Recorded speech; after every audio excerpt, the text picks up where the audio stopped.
सभी किसान मित्रों को नमस्कार। आप सभी का जोरदार स्वागत करता हूं आपके और मेरे यूट्यूब चैनल इनपुटेक फार्मिंग लीडर में। किसान मित्रों, दिनांक है आज 27 फरवरी 2022, वार है शनिवार, समय हुआ है 11:30।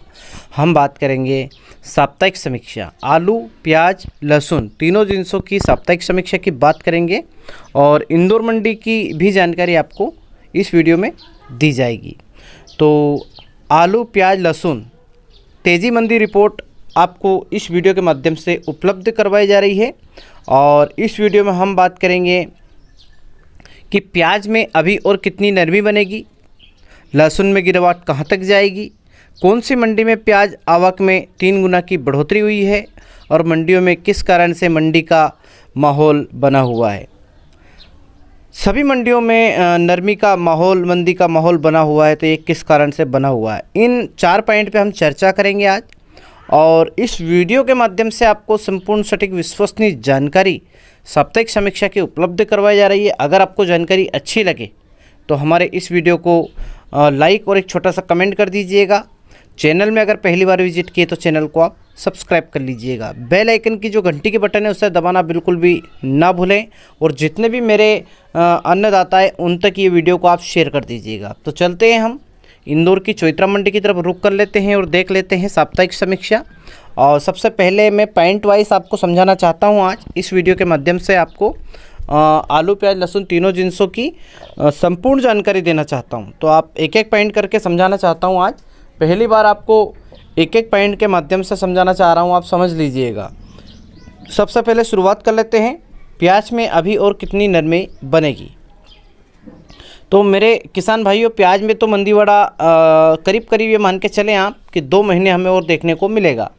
उसका मैं और कारण बता देता हूँ। 2 महीने में आप 1 महीना और ऐड कर लीजिए, क्योंकि उस टाइम पे तो बहुत ज़्यादा मात्रा में प्याज निकलेगा खेतों से बाहर किसानों का। तो आप पूरा तो मार्च, पूरा अप्रैल और पूरा मई का महीना आप मंदीवाड़े में समझ लीजिए।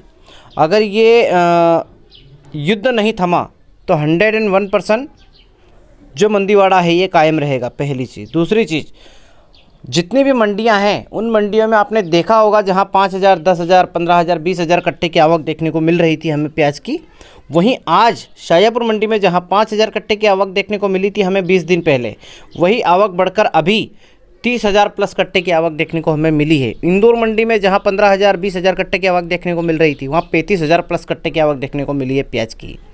बात कर लेते हैं हम लासलगांव, पीपलगांव, नासिक, पुणे, महाराष्ट्र की पुणे मंडी और जितनी भी बड़ी मंडियां हैं, दिल्ली मंडी, इन सभी मंडियों में बहुत ज़्यादा मात्रा में प्याज की जो आवक है वो बढ़ चुकी है और इसी कारण से प्याज का जो रेट है वो नीचे गिरा है। दूसरा और सबसे महत्वपूर्ण कारण है, मैंने आपको पिछले साप्ताहिक समीक्षा का जो वीडियो बनाया था उसमें बताया था कि गुजरात की महुआ मंडी में, कौन सी मंडी में प्याज आवक में 3 गुना की बढ़ोतरी हुई है। तीसरा पॉइंट मैं आपको बता रहा हूँ। दूसरा पॉइंट मैं आपको बताऊँगा लहसुन वाला।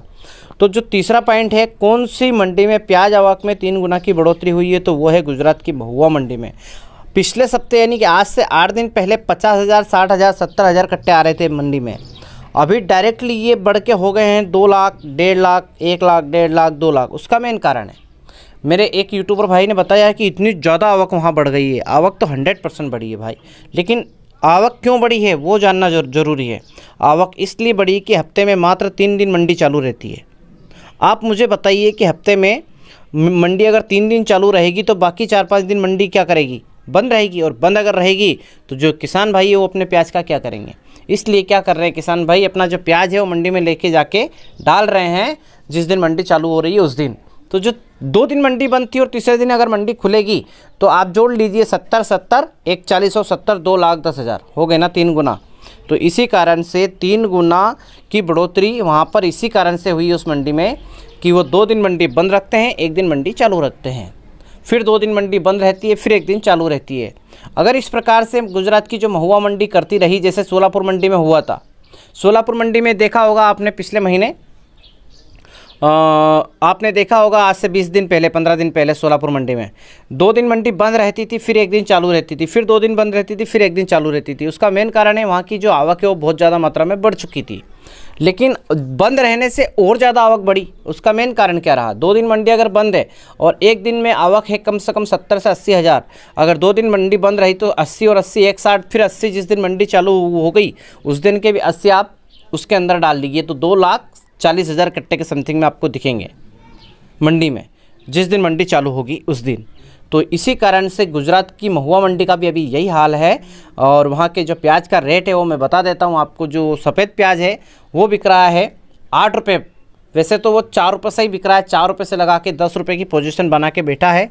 और जो बेस्ट क्वालिटी का सफ़ेद प्याज है साइज़ वाला वो है 10 रुपये से लगा के 16 रुपये। वहाँ का जो बेस्ट क्वालिटी का प्याज है, जो लाल प्याज है बेस्ट क्वालिटी का, वो बिक रहा है ऊपर में लास्ट 2350 रुपये, 2200, 2250, 2300, 2350 रुपये लास्ट पोजीशन बना के बैठा है। अब बात करते हैं कि प्याज का जो भाव है वो इस साल बढ़ेगा या नहीं बढ़ेगा।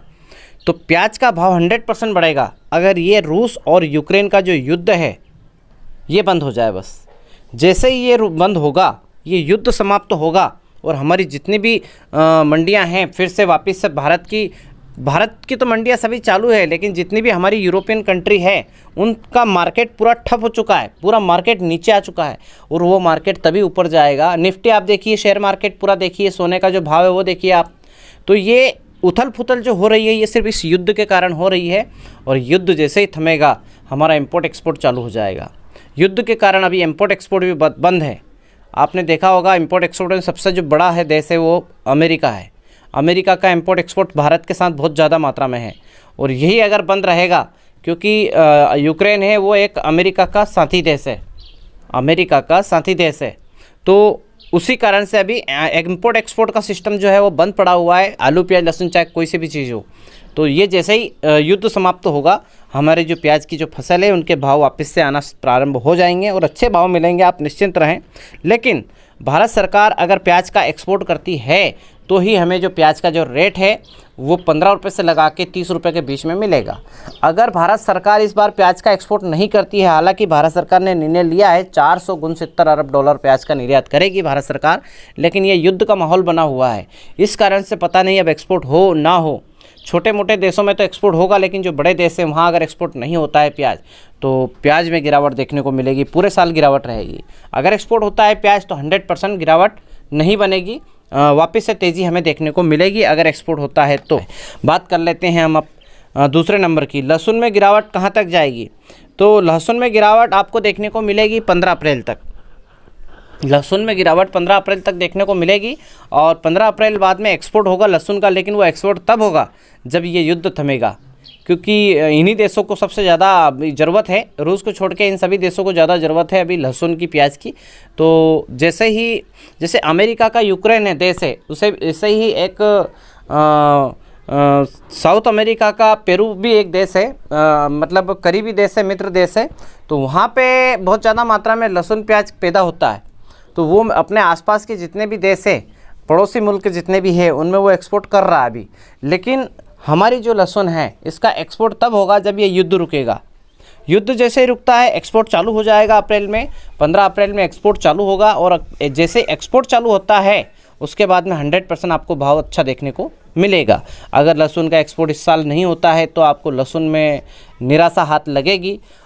उसके बारे में तो मैं अभी आपको जानकारी कंफर्म नहीं कर सकता कि इस साल एक्सपोर्ट हो ना हो, क्योंकि ये रूस और यूक्रेन का जो युद्ध है वो उसके कारण पूरे जो किसान हैं वो घाटे में जा रहे हैं। जैसा ही युद्ध समाप्त होता है और हमारे जो किसान हैं वापस फ़ायदे में जाना चालू हो जाएगा। इनका पूरा सिस्टेमेटिक तरीके से पूरा भारत जो है उसके ऊपर प्रभाव पड़ा है इस युद्ध का। चाहे विश्व में कहीं पे भी युद्ध हो, उसका जो असर है वो हर देश पे पड़ता है और भारत पे तो बहुत ज़्यादा असर गिरता है। उसका मेन कारण है भारत कृषि प्रधान देश है और भारत की जो अर्थव्यवस्था है वो इम्पोर्ट एक्सपोर्ट पे ज़्यादा बनी हुई है और इम्पोर्ट एक्सपोर्ट अगर बंद होता है तो भारत का जो मामला है वो गड़बड़ा जाता है। बहुत सारे ऐसे देश हैं उनको बहुत ज़्यादा घाटा हुआ है इस युद्ध के छिड़ने से, क्योंकि भारत बड़ा देश है, यहाँ पे इंपोर्ट भी बहुत ज़्यादा चीज़ें होती है। अब बात कर लेते हैं हम साप्ताहिक समीक्षा की। इंदौर मंडी साप्ताहिक समीक्षा की बात करूँगा मैं इस वीडियो में आपसे। आगे पूरा वीडियो साप्ताहिक समीक्षा के ऊपर ही रहेगा। अभी तक मैंने अंतर्राष्ट्रीय बाज़ार में क्या उथल पुथल चल रही है वो बता दी है आपको। सोमवार के दिन का अगर हम बात करें तो सोमवार को आपने देखा होगा प्याज अच्छी खासी तेज़ी के साथ बिक रहा था, लहसुन में भी ठीक ठाक चल रहा था। अगर हम 15 दिन 20 दिन पहले जाएंगे तो प्याज लहसुन दोनों चीज़ में बेस्ट क्वालिटी के जो प्याज और लहसुन है वो अच्छे रेट में बिक रहे थे, और मध्यम क्वालिटी का जो प्याज लहसुन है वो उसी हिसाब से बिक रहा था। लेकिन जो आलू है वो मंदी बड़ा छाया हुआ था आलू में। अभी अगर देखा जाए तो आलू में इस हफ्ते में आलू का जो रेट है वो बहुत अच्छा मिल रहा है। प्याज जो लहसुन है वो बिल्कुल नीचे गिर चुका है। उसका मैं आपको अब हमारा जो स्टेट लेवल वाला मामला है वो मैं बताना चाहता हूँ आपको। लहसुन का जो नीचे गिरने का मेन कारण रहा वो है आवक बढ़ना। जहाँ लहसुन नई लहसुन सिर्फ मात्र 400 500 कट्टे, 1000 कट्टे, 2000 कट्टे तक पहुंची, तब तक भाव 11,500, 11,000, 10,000, 12,000 इस टाइप से रहा। ठीक है, जैसे ही लहसुन का जो है नई लहसुन का जो आवक है वो 15,000 20,000 पे पहुंचा, 25,000 पे पहुंच चुका है लहसुन। नई लहसुन का जो आवक है वो रेशो है 20 से 25,000 कट्टे। जैसे ही 20-25,000 कट्टे 10,000 कट्टे से ऊपर आने लगे, उसके बाद जो लहसुन का जो रेट है वो डायरेक्ट नीचे गिर चुका। दूसरा कारण, अब हम बात करते हैं कि लहसुन का एक और कारण है नीचे गिरने का, स्टॉकिस्ट। अभी मानसून बना है, आप सभी जगह देख रहे होंगे बदल बहुत ज़्यादा मात्रा में हो रहे हैं और मानसून बन रहा है, और उसी कारण से जो स्टॉकिस्ट है उन्होंने लेना बंद कर दिया लहसुन। स्टॉकिस्ट जब लेना चालू करेंगे लहसुन का, और जो हमारे एक्सपोर्ट करने वाले जो व्यापारी बंधु हैं वो जैसे ही लहसुन को खरीदना चालू करेंगे, उसके बाद वापस से लहसुन में बहार आएगी, तेज़ी बनेगी। और जैसे ही युद्ध थमेगा उसके बाद लहसुन एक्सपोर्ट होगी अप्रैल के महीने में, और उस टाइम पे आपको भाव जो है लहसुन का बहुत अच्छा मिलने वाला है। हकीकत मानिए, अगर ये युद्ध रुकता है और एक लहसुन का अगर एक्सपोर्ट करता है भारत, इंडोनेशिया और जितनी भी साउथ अमेरिका और जितने भी हमारे जहाँ से मांग निकल कर आती है, दुबई, श्रीलंका और अरब, जितनी भी अरब कंट्री हैं उन सभीयों में मांग निकल कर आएगी, और 100% आएगी। क्योंकि चाइना के पास इस साल इतनी लहसुन का उत्पादन हुआ नहीं है, प्रोडक्शन बहुत कम हुआ है चाइना के पास, और उसका मेन कारण है, मैंने आपको 2-3 बार बता दिया है, बारिश होने के कारण वहाँ का प्रोडक्शन हुआ नहीं है। क्योंकि चाइना वर्ल्ड में सबसे बड़ा एक्सपोर्ट करने वाला देश है लहसुन का, लेकिन इस साल वर्ल्ड में सबसे ज़्यादा एक्सपोर्ट करने वाला देश बनेगा भारत लहसुन का। सबसे, ये बहुत सारे देश हैं लहसुन का एक्सपोर्ट करते हैं, बहुत सारे देश हैं, लेकिन भारत इस साल बहुत ज़्यादा एक्सपोर्ट लहसुन का करने वाला है। जैसे युद्ध थमेगा उसके बाद चालू हो जाएगी। तो मेरे जितने भी किसान भाई, आप निश्चिंत रहें, लहसुन का रेट आपको बहुत अच्छा मिलेगा अगर ये युद्ध समाप्त होता है तो। अब बात करते हैं आलू की। आलू का रेट 20 दिन पहले 7 रुपये, 8 रुपये, 8.5 रुपये चल रहा था। अभी आप देखिए इस हफ्ते में, पूरे हफ्ते में आपको लोकल आलू बिक रहा है 8 रुपये 9 रुपये तक। बेस्ट क्वालिटी का आलू 10 रुपये, 10.5 रुपये, 11 रुपये, 11.5 रुपये, 12 रुपये। ज्योति तो हमारा 12.5 रुपये टच हो चुका है। अभी ज्योति का मार्केट और भी बढ़ेगा, 16-17 रुपये तक जाएगा ज्योति, और हो सकता है 20 रुपये तक भी आलू चला जाए। जैसे आवक कम होगी आलू का रेट ऊपर जाने की संभावना बनी है। लेकिन अभी तो जो आवक है इंदौर मंडी में, अभी जो आवक देखने को मिल रही है वो है 1,20,000, 1,40,000 कट्टे के लगभग आलू की आवक देखने को मिल रही है। तो अभी इतना ज़्यादा ऊपर नहीं जाएगा आलू। तो ये आलू और लहसुन की जो है 8 दिन का मैंने आपको पूरा रेशो बता दिया है। प्याज की अगर मैं बात करूं तो प्याज की जो आवक है उसमें बम्पार लग गया, बहुत ज़्यादा आवक बढ़ चुकी है प्याज की, और उसी कारण से ये प्याज का जो मार्केट है वो डाउन हुआ है। और एक अंतर्राष्ट्रीय बाजार के कारण, मैंने आपको थोड़ी देर पहले समझाया, उस कारण से भी डाउन हुआ है। 2 कारण फंस रहे हैं प्याज के। तीसरा कारण एक और है, नेफिड प्याज भी मार्केट में आ चुका है। प्याज का जो रेट नीचे आने का मेन कारण ये रहा है कि नेफिड प्याज अभी से मार्केट में आना चालू हो चुका है। तो प्याज की जो आवक है उसमें बम्पार लग गया है। 50,000 कट्टे, 40,000 कट्टे, 45,000 कट्टे, इस टाइप से मंडी में अगर आएंगे तो 100% जो रेट है वो नीचे जाएगा। क्योंकि अभी एक्सपोर्ट ज़्यादा मात्रा में नहीं हो रहा है, बहुत छोटे छोटे देशों में एक्सपोर्ट हो रहा है। श्रीलंका की अगर मैं बात करूँ, श्रीलंका में बहुत ज़्यादा श्रीलंका ने आयात कर लिया प्याज का। ज़्यादा आयात करने के कारण वहाँ का जो रेट है वो बहुत ज़्यादा मात्रा में नीचे आ चुका है प्याज का, उस कारण से हम श्रीलंका प्याज भेज नहीं सकते। बात करें दुबई की, तो दुबई का जो मार्केट है वो भी 10 रुपये डाउन हुआ है प्याज का, और उस कारण से जो दुबई का मार्केट डाउन हुआ तो हमारा जो प्याज है यहाँ से खरीदते हैं व्यापारी, फिर उसको कंटेनर तक पहुँचाते हैं, कंटेनर में पैकिंग करवा के छटनी करवा के पैकिंग करवा के उसमें डलवाते हैं। वहाँ से जहाज़ से जब जाता है हमारे जितने भी गल्फ़ कंट्रियाँ हैं उन कंट्रियों में, वहाँ तक जाने का किराया, खर्चा, भाड़ा बहुत महंगा हो जाता है प्याज। और फिर अगर वो प्याज ज़्यादा पैसे में नहीं बिकता है तो हमारे जितने भी व्यापारी बंधु हैं उनको घाटा जाता है। और उस कारण से अभी जितनी भी गल्फ़ कंट्रियाँ से मांग निकल कर आ रही है, अभी प्याज निर्यात भारत कम कर रहा है। उसका मेन कारण है जितनी भी गल्फ कंट्री है वो रेट कम दे रही है। जैसे ही रेट बढ़ेगा तो 100% अपना प्याज का जो इधर रेट है मंडी का है वो भी बढ़ेगा। तो ये है 2-3 कारण बता दिए मैंने आलू प्याज लहसुन के आपको। और इस वीडियो को हम यहीं समाप्त करते हैं क्योंकि वीडियो बहुत लंबा हो गया। मेरे पास जानकारी का जो मेरा पिटारा पूरा भरा हुआ था वो तो 25% ही खाली हुआ है, बहुत भरा हुआ है, 75% और भरा हुआ है अभी।